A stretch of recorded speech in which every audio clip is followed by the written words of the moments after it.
back to another video with SirLucien, and we're back into MechWarrior, and we're going to talk a little bit about Battletech. And today I have chosen, as you can see here, the 35-ton Panther PNT-5R.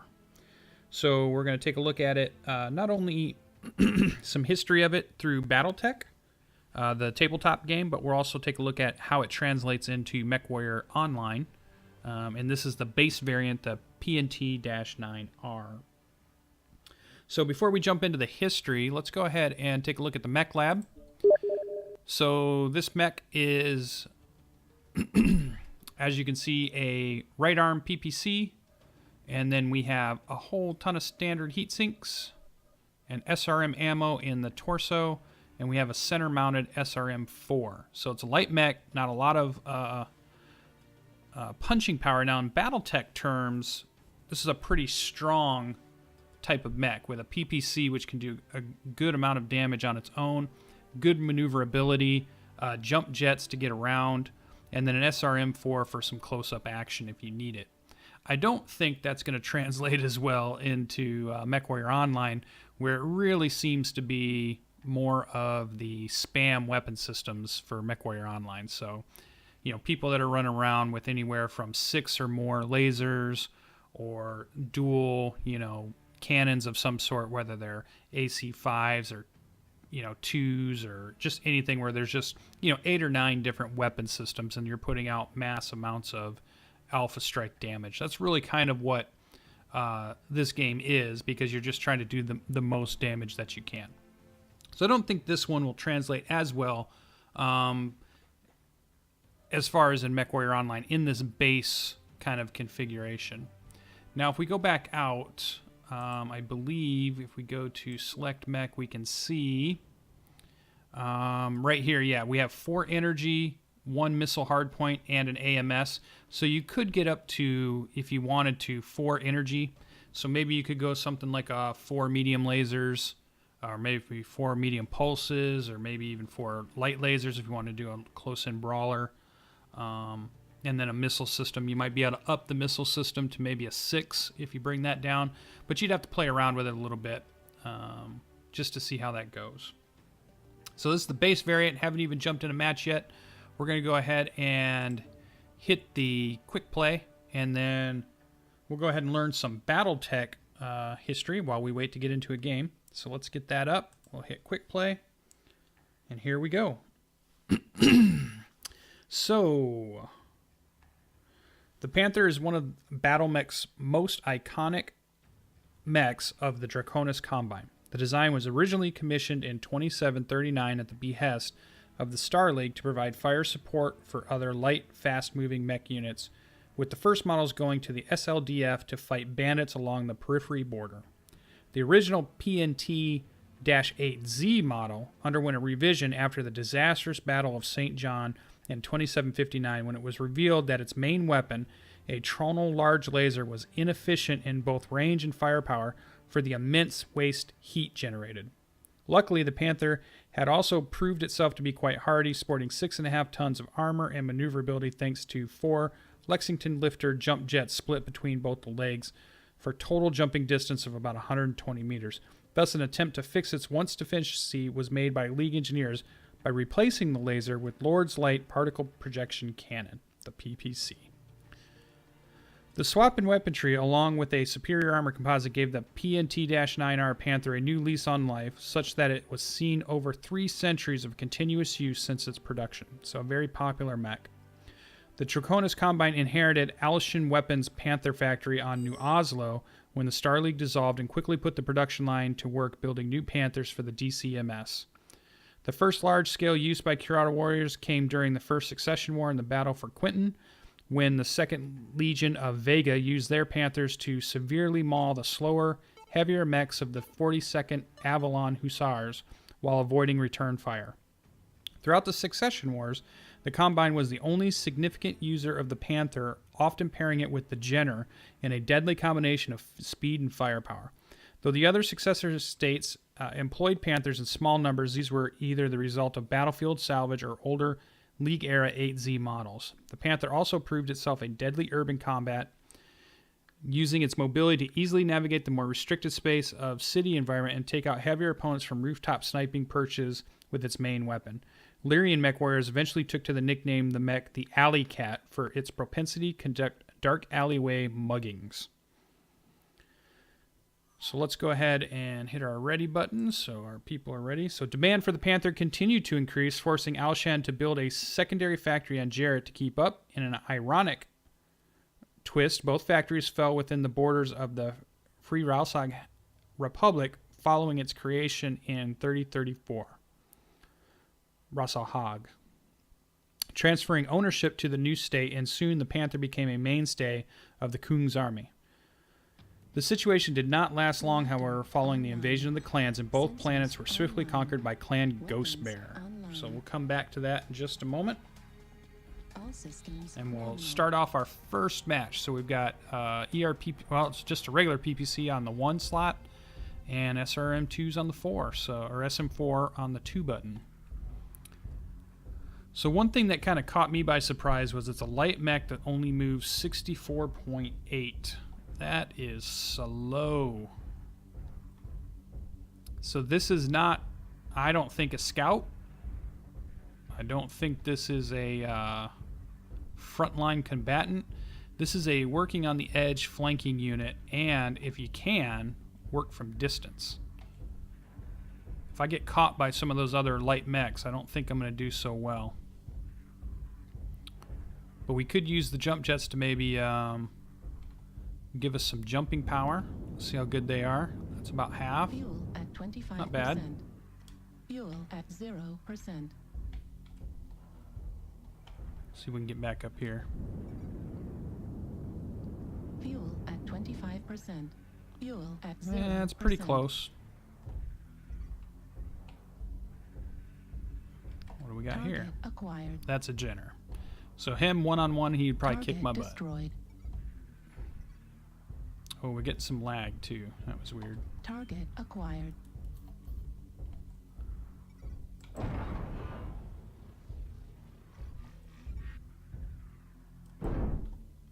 Somebody's behind me. Yes. So we don't have a lot of speed. To me, it's going to be a weird style of play then, because I don't have the maneuverability that I would normally expect.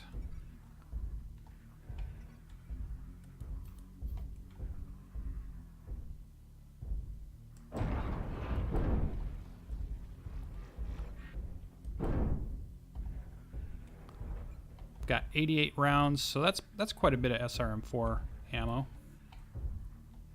See what my team's gonna do here. New target acquired.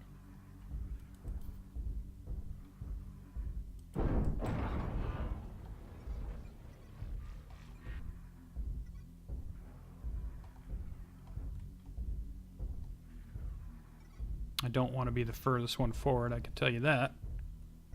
Oh, Atlas. And I'm not completely happy with how the PPC feels in MechWarrior Online.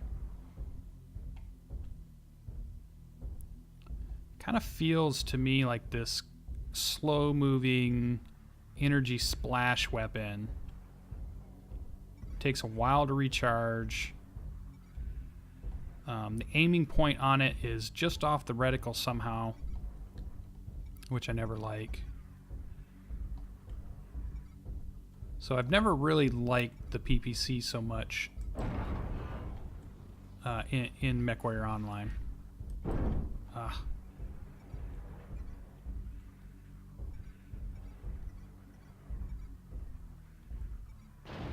Whoa. Okay, easy. Now there is one kind of cool thing that you have with the PPC. If you hit somebody that's ECM'd, it kind of knocks their ECM out for a bit. Acquired. So if I hit that guy, see how he actually pops up? Acquired. That Hellbringer. So that's kind of a cool feature of the ECM, or of the PPC versus ECM. Is that Atlas down?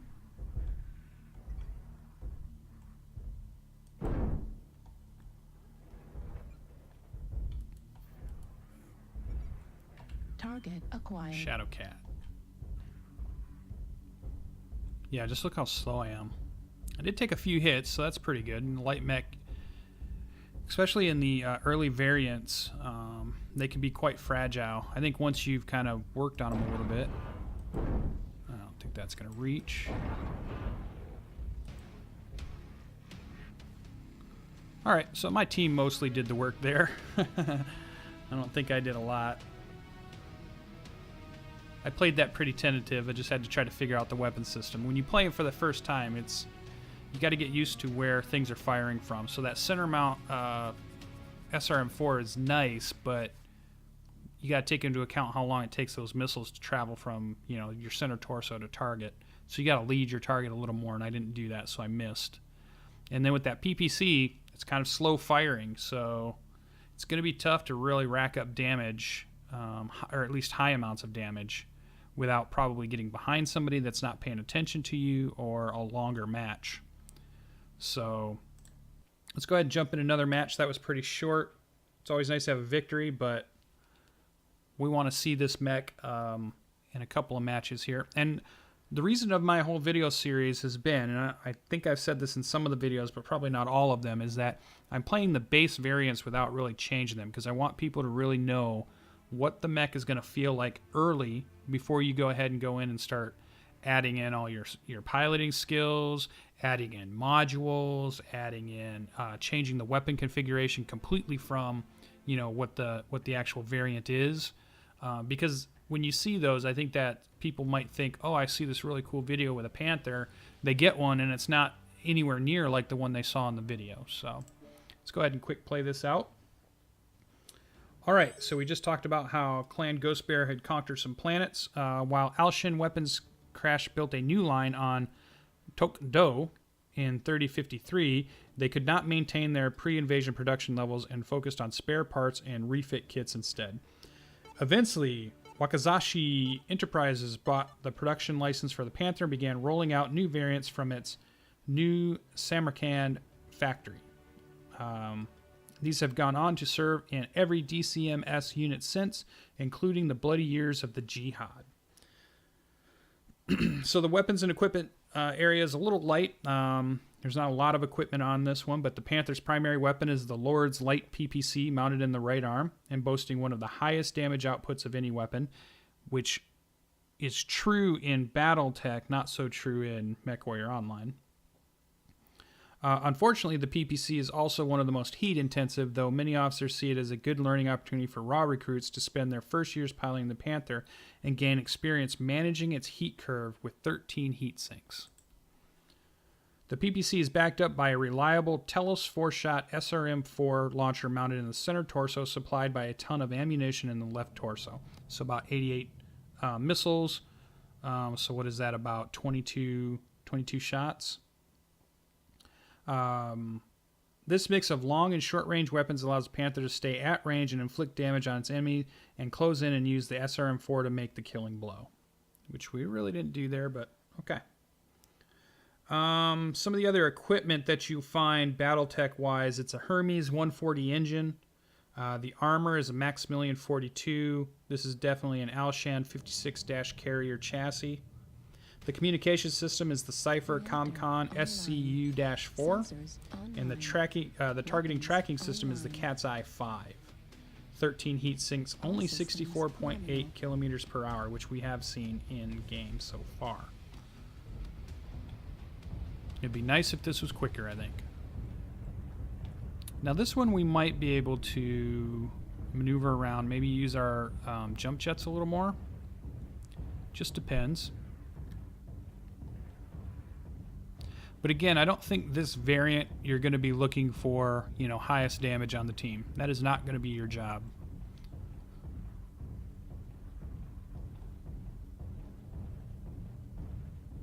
So I think what I'm going to do is I'm going to make sure, hopefully, that I don't have guys getting taken out in the backfield. I'll try to work some of the edges and maybe even some of the high points if we take high ground. This is a weird map too, because depending on which team goes high ground can really affect this map. So like, for instance, we can go up here. Fuel at 25%. And then you might be able to see stuff. Now, I don't have an ECM, so I could be targeted by, you know, their team that could see me and pretty good at sniping. So a lot of ECM mechs will jump up to those areas and get some view. So it looks like our team's going to try for high. Try to send a shot out there. I am not good with the PPC in this game. It's just like the Gauss rifle. The two weapons that are like the most powerful weapons in the game, they purposely kind of nerfed them a little bit, I think, so that people just wouldn't only use those weapon systems. Oh, there's an interesting thing. Since I'm so small, hard to get up some of the stairs.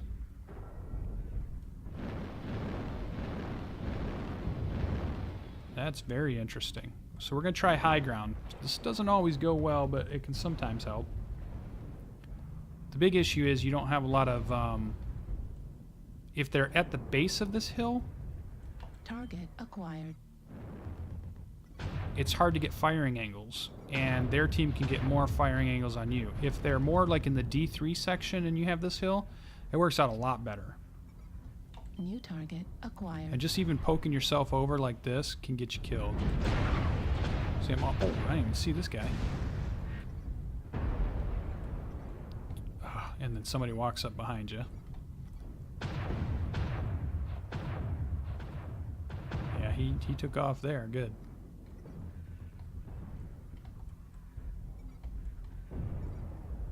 Yeah. New target acquired. So you can... They're able to get more guns on us. But we got a 3-0, so our guys are pushing hard C4-wise. That's where I should be. I should not be on the edge of this. That's where their team is, D4, the rest of their team. I'm going to go with the push. That makes more sense to me. Target destroyed. So depending on, you know...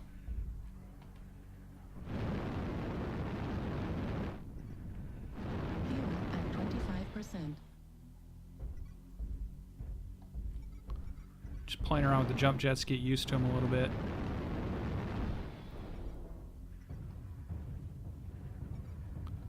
We could go back and capture, but it looks like our team's just going to push in on them. We've got the point, we got the number advantage on them.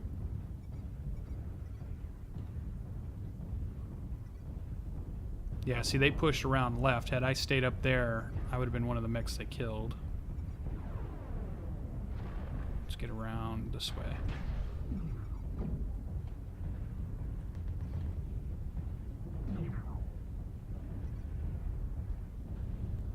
I have made that mistake before.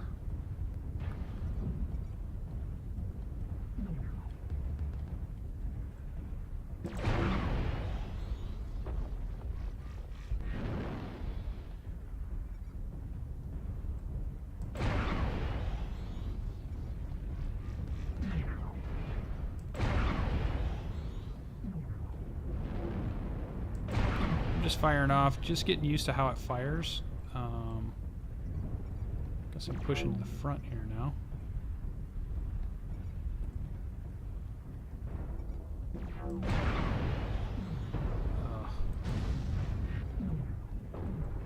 Oh boy. Get out of there. Look out. Look out.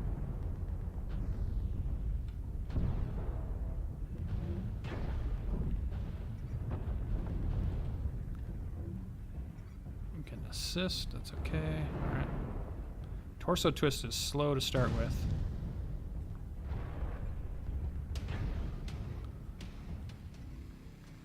Alright. I've gotten 2 lucky wins. I don't think I really affected that. That was 2 good pushes from my team making that happen. It's see really low damage. I feel hesitant to try to get too far out there because my speed can't get me back. So, all right, let's just finish up. Any other interesting facts on our Panther here?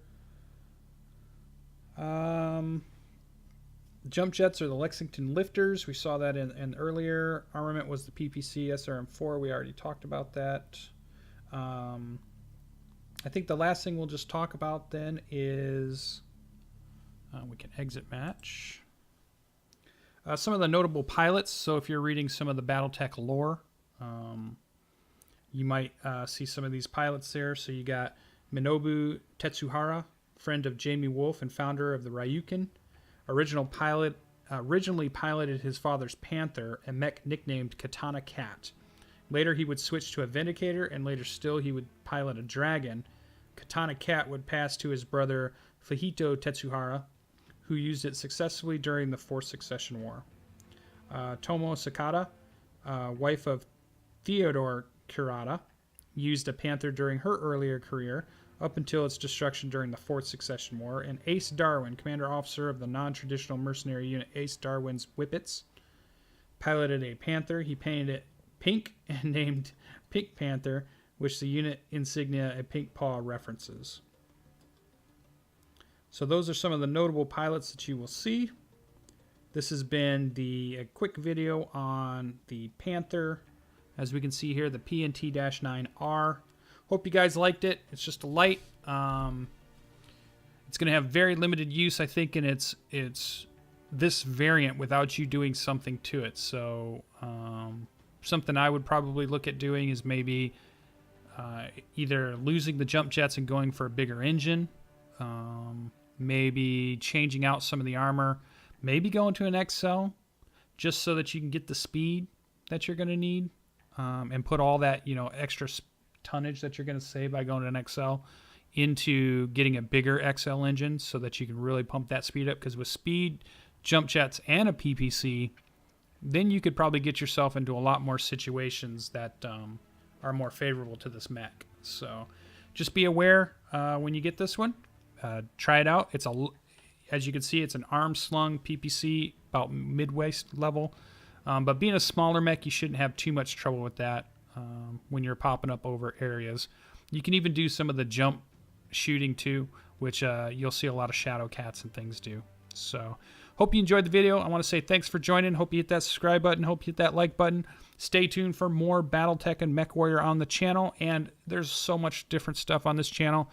If you like other types of games, I'm sure I'm playing something in a genre you like, whether it's RTS, FPS, MMO, MMORPG, Minecraft, survival.